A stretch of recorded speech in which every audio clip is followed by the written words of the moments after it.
हाय बच्चों, good evening. फिर से आपका मेरे यूट्यूब चैनल पे स्वागत करता हूँ मैं।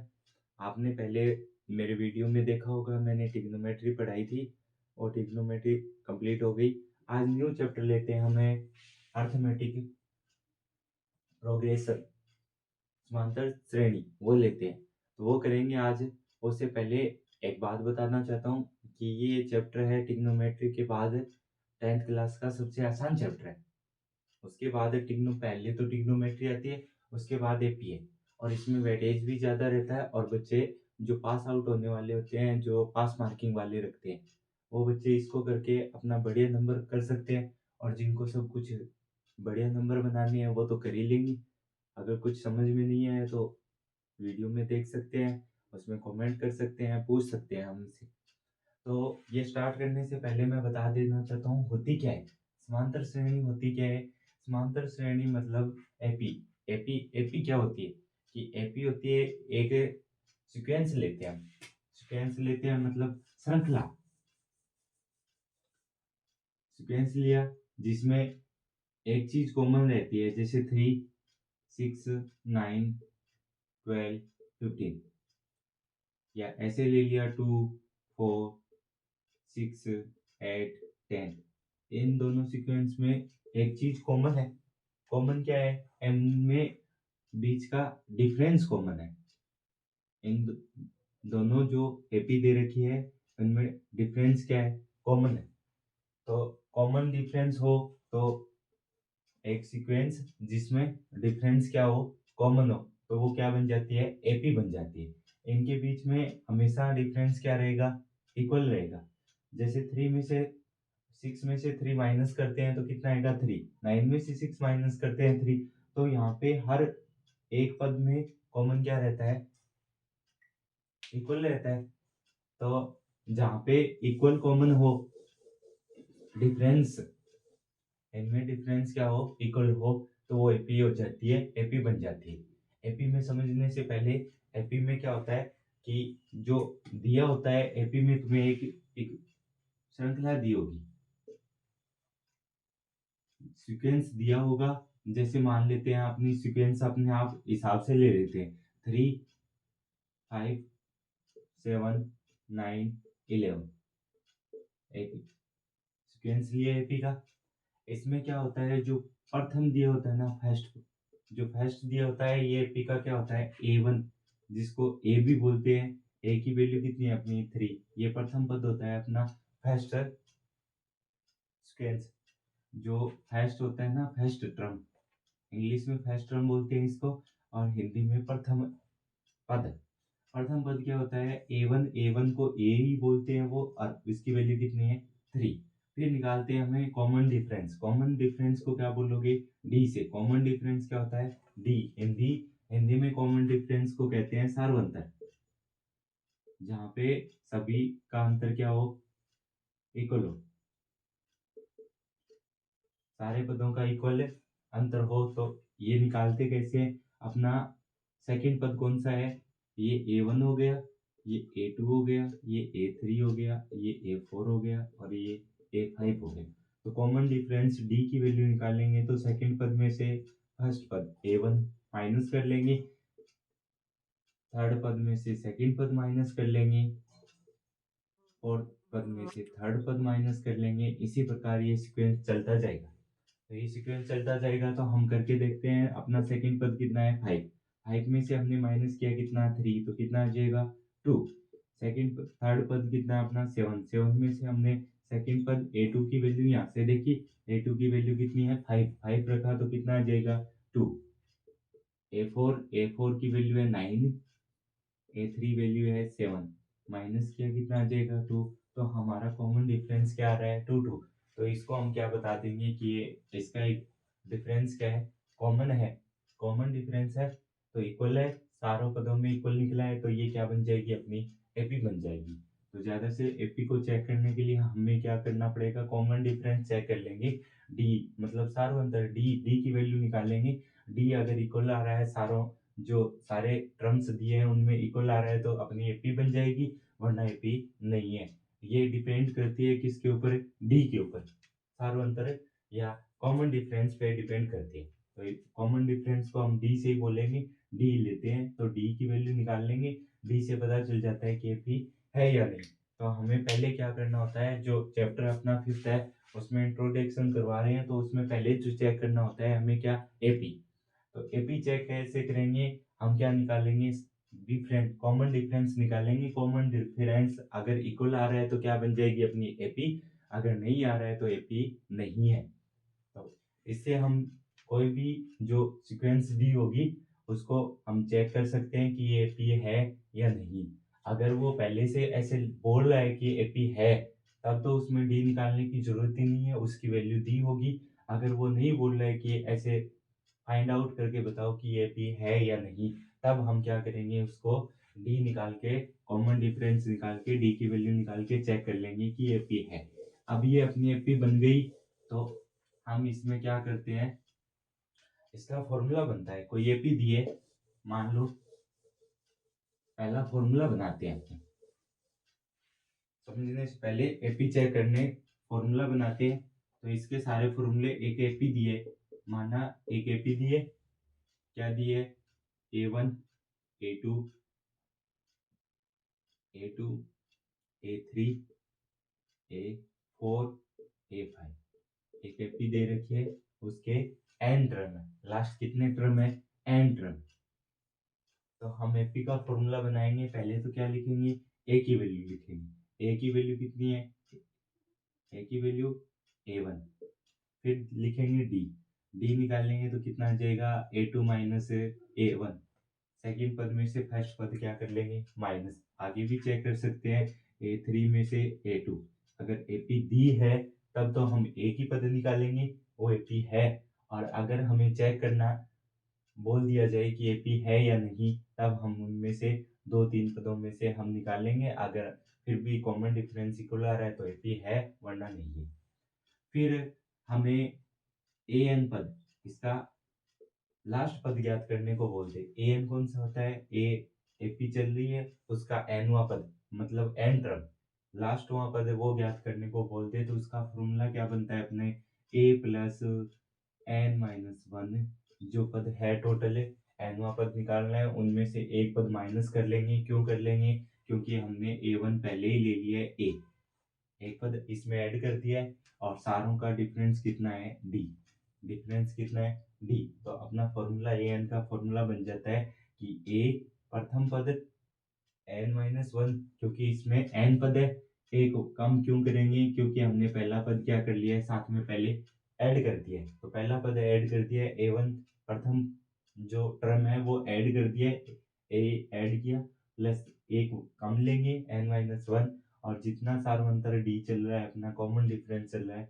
उससे क्या करवा देंगे, मल्टीप्लाई। तो अपने nवां पद निकल जाएगा। इसमें कितने पद है और nवां पद है क्या, पद निकालने के लिए तो हम वैल्यू निकालेंगे, टर्म निकालने के लिए कि इसमें बोल दिया जाए कि कितनी टर्म्स है, इसमें कितने पद है, तो हम किसकी वैल्यू निकालेंगे, n की। और जितने ऐसे बोल दिया जाए कि इसमें nवां टर्म है क्या, उसकी वैल्यू क्या है, तो हम क्या निकाल लेंगे, an की वैल्यू आ जाएगी कि n पद है इसमें, तो nवां पद होगा क्या। तो इस एपी में nवां पद निकालने के लिए हम क्या करते हैं, वैल्यू रखते हैं an, ए की वैल्यू कितनी है, A1 प्लस n, इसमें टर्म n ही है, n माइनस वन आ जाएगा, और d की वैल्यू कितनी है, A2 माइनस A1। ये अपना nवां पद निकल जाएगा। इस हिसाब से वैल्यू रखेंगे। अगर a की वैल्यू ऐसे मान लेते हैं, या दी होगी, तुम्हें वैल्यू दी होगी, ये अपना फर्स्ट फॉर्मूला बन गया। इसमें 3 ही फॉर्मूले हैं, ज्यादा कुछ रखने की बात है ही नहीं। इसमें 3 ही कॉमन फॉर्मूले हैं, 3 फॉर्मूलों से पूरी एपी खत्म हो जाती है। तो हम पहला इसमें एक सीक्वेंस ले लेते हैं, अपने हिसाब से लेते हैं। एपी दे रखा है 3 5 नहीं 3 8 13 18 23, ऐसे करके एक एपी ले लिया। तो यहाँ पे a की वैल्यू प्रथम पद अपने को कितना दे रखा है, फर्स्ट टर्म कितनी दे रखी है, 3। तो a की वैल्यू कितनी आ जाएगी, 3 आ गई अपनी। फिर डी निकालते हैं, हम डी निकालते हैं तो डी निकालेंगे तो A2 माइनस क्या होता है A1, फॉर्मूले में रखा A2 अपना पद कितना है 8, A1 कितना है 3, माइनस करेंगे तो कितना आ जाएगा 5, डी की वैल्यू कितनी आ गई 5। अब अपने फॉर्मूले में रख के इसको चेक करते हैं एनवा पद है कितना। तो an की वैल्यू निकालनी है, an की वैल्यू निकालनी है तो a की वैल्यू रखी अपने कितने 5, a की value 3 plus n minus 1 into D की वैल्यू कितनी है 5। अब an की वैल्यू तब निकाल पाएंगे जब हमें लास्ट वाला पद पता हो इसमें कितने टर्म है। अगर वो ऐसे दे रखा है कि इसमें n की वैल्यू कितनी है 15 है, टर्म कौन सा है 15 टर्म की वैल्यू ज्ञात करनी है तो n की वैल्यू कितनी हो जाएगी 15। अगर वो n की वैल्यू दे दी होगी तब तो an की वैल्यू निकल जाएगी, या फिर वो ऐसे बोल दे कि an की वैल्यू लास्ट टर्म अपना है तो दोनों निकाल लेते हैं, पहले n निकाल के दिखा an निकालते हैं। n की वैल्यू दी हुई है an इक्वल 3 प्लस इसमें टर्म कितने हैं टोटल है 15 टर्म है, 15 माइनस 1 इंटू 5 तो an इक्वल कितना आ जाएगा 3 प्लस 15 में से 1 माइनस किया 14, 14 5 जा 70, 14 5 जा 70 और an की वैल्यू आ जाएगी अपनी 70 प्लस 3 73। अब ऐसे दे दिया जाए कि इसका लास्ट पद जो an है इसकी an की वैल्यू दे रखी है, nवा टर्म जो है उसकी वैल्यू कितनी है 37 है, तो इसमें कितने पद है n, इसमें कितने टर्म्स है तो n की वैल्यू निकालेंगे। तो इसी फॉर्मूले में an दे रखा है हमें 73 रखा 73 3 प्लस n की वैल्यू हमें क्या करनी है फाइंड आउट करनी है इनटू क्या आ जाएगा 5, ये मल्टीप्लाई में यहाँ पे तो 73 में से 3 माइनस कर दो, इधर वाली साइड जाते ही किसके हो जाएंगे माइनस के, इक्वल क्या आ जाएगा n माइनस 1 इंटू 5 आ गया। तो 73 में से 3 माइनस किए कितने आ गए 70 इक्वल कितना आ गया 5, क्या है मल्टीप्लाई में इधर वाली साइड जाएगा किसमें आ जाएगा डिवाइड, इक्वल n माइनस क्या आ जाएगा 1, तो 5 से डिवाइड करोगे कितना आ गया 14 इक्वल n माइनस 1, तो ये n माइनस 1 इधर वाली साइड काउंट हो जाएगा प्लस में, तो n की वैल्यू कितनी आ गई अपनी n इक्वल 15, 14 प्लस 1 कितना हो जाएगा 15। तो इस फॉर्मूले से हमें एक एक जो अपनी है उसमें एक की वैल्यू निकालनी होगी, या तो a की वैल्यू निकाल सकते हैं हमें, इसमें an की वैल्यू निकाल सकते हैं, a की वैल्यू निकाल सकते हैं, n की वैल्यू निकाल सकते हैं और d की वैल्यू। इसमें ध्यान ये रखना है कि इसमें वैल्यू कितनी दी होगी हमें 3 वैल्यू, an की a की n की दी है तो d की वैल्यू ज्ञात कर सकते हैं। इसमें ध्यान ये रखना है कि 4 वैल्यू है, 4 वैल्यू में से कम कितनी वैल्यू दी होगी 3 वैल्यू, तभी ये फॉर्मूला लगाएंगे। अगर किसी में डायरेक्ट पूछ लिया जाता है तो हम ये फॉर्मूला नहीं लगा के डायरेक्ट फॉर्मूला भी लगा सकते हैं। इसको शॉर्ट करके एक फॉर्मूला और बना दिया है, वो फॉर्मूला देखो कि हमें ऐसे बोल दिया जाए कि इसका नंबर टर्म ज्ञात करो, a9 की वैल्यू ज्ञात करो, नो टर्मों का a9 ज्ञात करो। तो a9 के लिए हम ऐसे भी लगा सकते हैं कि हमें क्या रखना है, एक पद क्या होगा कम होगा, n पद है उसमें से एक पद कम होगा, तो हम ऐसे बना सकते हैं फॉर्मूला a9, a9 का फॉर्मूला बन जाएगा अपना, डायरेक्ट फॉर्मूला लगा देंगे, इतना बड़ा नहीं लगा के ऐसे लिख देंगे a9 इक्वल क्या होता है a प्लस डी कितनी होगी a कम, n की जगह यहाँ पे कितना रखेंगे 9 रखेंगे, 9 में से 1 करेंगे तो 8d, तो डायरेक्ट लिख सकते हैं 8d।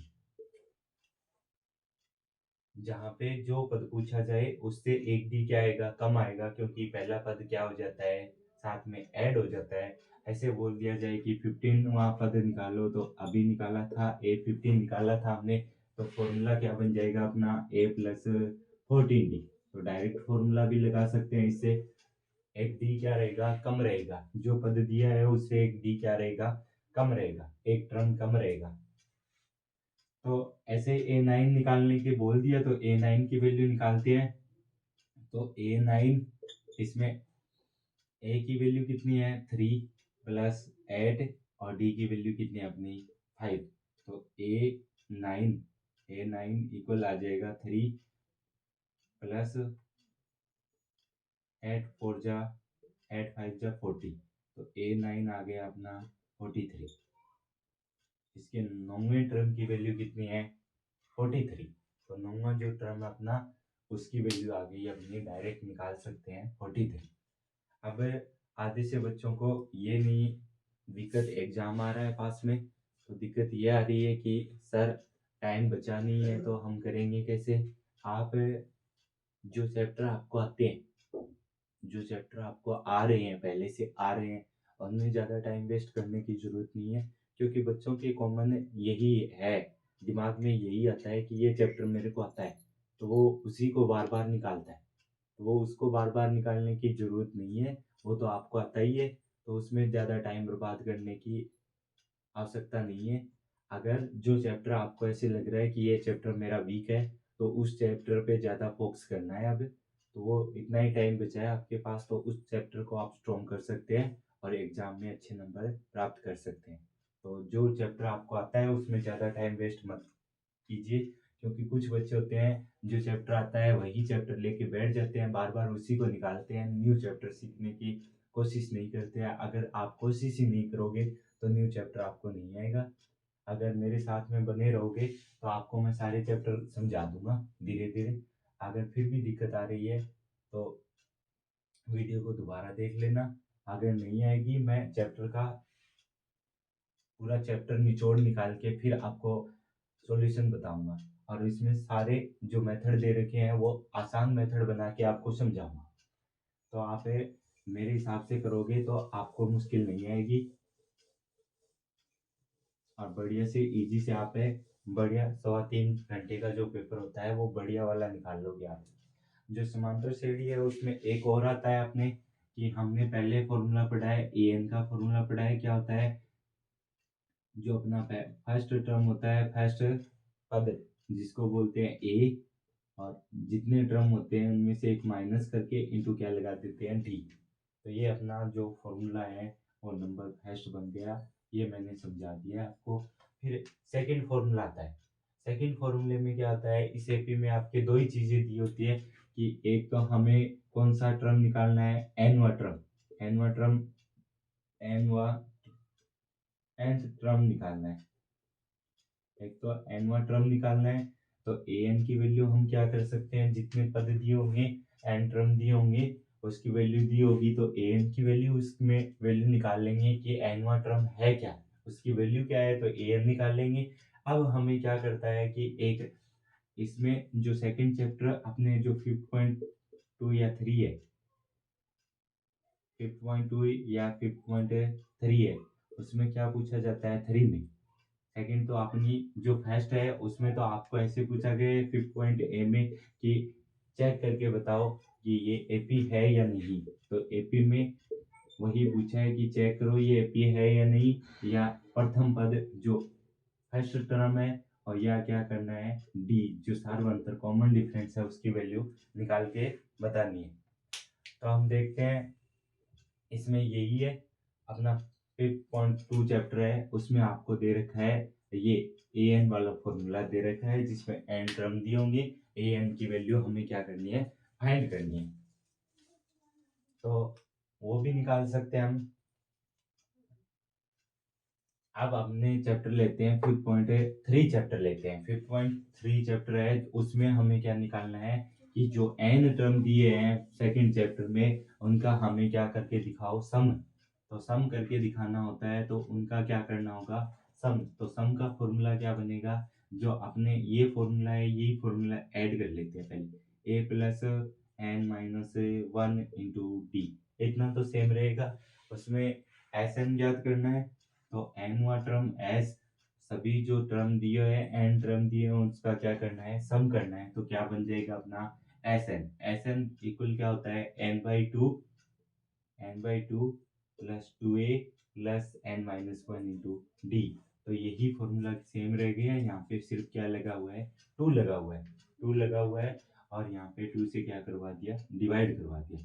2 से हमने क्या करवा दिया, मल्टीप्लाई करवा दिया, 2a बन गया, और 2 से क्या करवा दिया, डिवाइड करवा दिया। तो n टर्मों का क्या आ जाएगा, सम आ जाएगा। इसमें अगर हमें क्या दिया हो, an की वैल्यू, यदि हमें an मतलब कौन सा पद होता है, लास्ट टर्म की वैल्यू क्या दी हो, अगर दिया हो, गिवन दैट हो, हमें लास्ट टर्म दिया हो, तो ये फॉर्मूले को हम ऐसे भी लगा सकते हैं, n/2 अपना जो फर्स्ट टर्म कितना है a, और लास्ट टर्म कितना है अपना an। ये अपने इसको l भी लिखते हैं, आधे से ज्यादा लोग l भी लिखा होता है, तो l का मतलब लास्ट टर्म होता है, लास्ट टर्म या an एक ही बात है, दोनों की जगह एक लिख सकते हो, an लिख दो या l लिख दो। तो हम ऐसे इसी फॉर्मूले से निकाल सकते हैं। जैसे जो पहले एपी ली थी हमने, उसका क्या आया था कि अपना a की वैल्यू दे रखी थी 3, d की वैल्यू आई थी अपनी 5, और n उसमें लिए थे हमने 15, और an की वैल्यू आई थी 73। कितनी आई थी, 73 आई थी। तो अपने को लास्ट पर इनका क्या है, 15 टर्म्स का क्या करना है, 15 टर्म्स का हमें क्या करना है, सम करना है। सम करना है तो हम एन वाला फॉर्मूला लगाएंगे। इसमें लास्ट पद हमें an की वैल्यू दे रखी है, तो ये फॉर्मूला लगा सकते हैं हम। एन इक्वल क्या है, n की वैल्यू कितनी है, 15 अपॉन है 2, a की वैल्यू कितनी दे रखी है, a की वैल्यू अपनी है 3, प्लस डी की लगानी नहीं है, an कितना दे रखा है 73।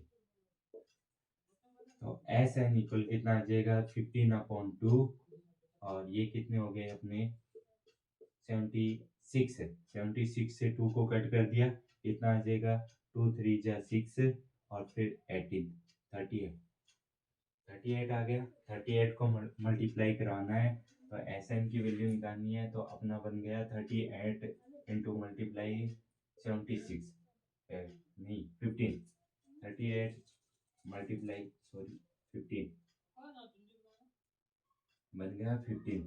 तो एस एन इक्वल क्या आ जाएगा, 80 को 15 से मल्टीप्लाई करा देते हैं, तो 15 8 जा कितने होते हैं, 120। 15 8 जा कितने होते हैं, 120। तो जीरो यहाँ पे लिखा, बच गए कितने, कैरी कितने बच गई 12, और 15 3 जा कितने होते हैं 45। 45 पर 12 कितने हो गए, 45 और 12 57। तो अपना आंसर आ जाएगा 570।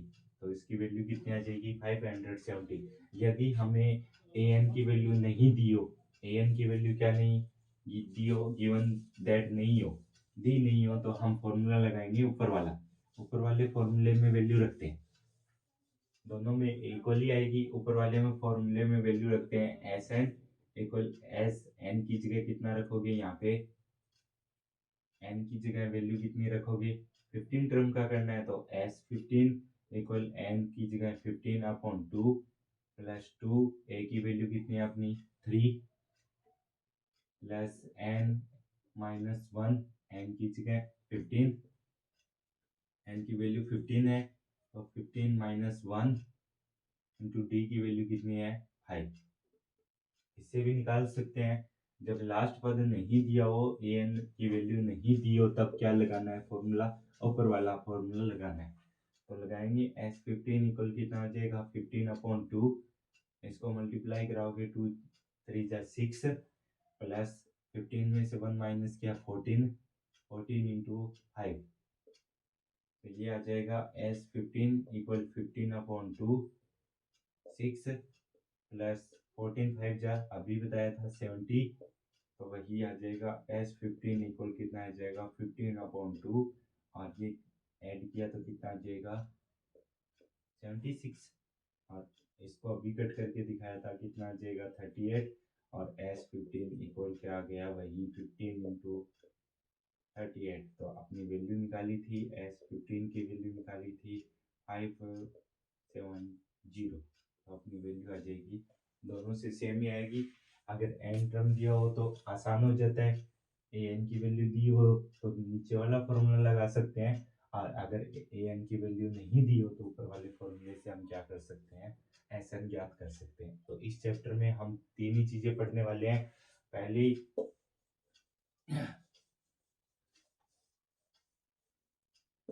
इस इस चैप्टर में ज़्यादा कुछ तो है नहीं, बस 3 चीज़ें दे रखी है। क्या? फर्स्ट ऑफ an की वैल्यू, जो अपने n टर्म है उसकी वैल्यू निकालनी होती है। nवा टर्म है क्या, तो an की वैल्यू निकालते हैं। सेकेंड नंबर पे अपने sn की वैल्यू निकालते हैं n/2 2a plus n-1 into 2। और अगर यदि हमें लास्ट टर्म दिया हो तो हम sn का फॉर्मूला यही लगा सकते हैं। तो अपने को दो ही फॉर्मूले दे रखे हैं इसमें, an ज्ञात करना, an की वैल्यू फाइंड करनी और sn की वैल्यू फाइंड करनी। तो इसमें हमें सारी चीजें दी होगी, इसमें n की वैल्यू, a की वैल्यू और d की वैल्यू, 3 वैल्यू दी होगी तो हम sn निकाल देंगे। अगर तीनों में से sn दिया हो तो अब भी किसी n की वैल्यू पूछ ले तो n की वैल्यू निकाल सकते हैं, n की वैल्यू पूछ ले तो a की वैल्यू। तो इसमें मेन कॉमन वाली बात यही है कि इसमें भी 4 टर्म है और इसमें भी जितने टर्म है 4 टर्म है, जिसमें से 3 हमें दिए होंगे और एक क्या करना होगा, फाइंड करना होगा। और इसमें सेम टू सेम इसमें 3 टर्म दिए होंगे, एक टर्म हमें क्या करना है, फाइंड करना है। अगर लास्ट पद दिया हो तो ये फॉर्मूला लगा देंगे, अगर लास्ट पद an की वैल्यू नहीं दी हो तो ऊपर वाला फॉर्मूला लगा देंगे। बस इतना ही चैप्टर है, इसमें 2 फॉर्मूले पे पूरा चैप्टर बना हुआ है, उसमें अलग अलग टाइप के क्वेश्चन है, तो वो हम करेंगे कल, नेक्स्ट वीडियो में करेंगे। तो आज के लिए बस इतना ही। Thank you so much and have a good day.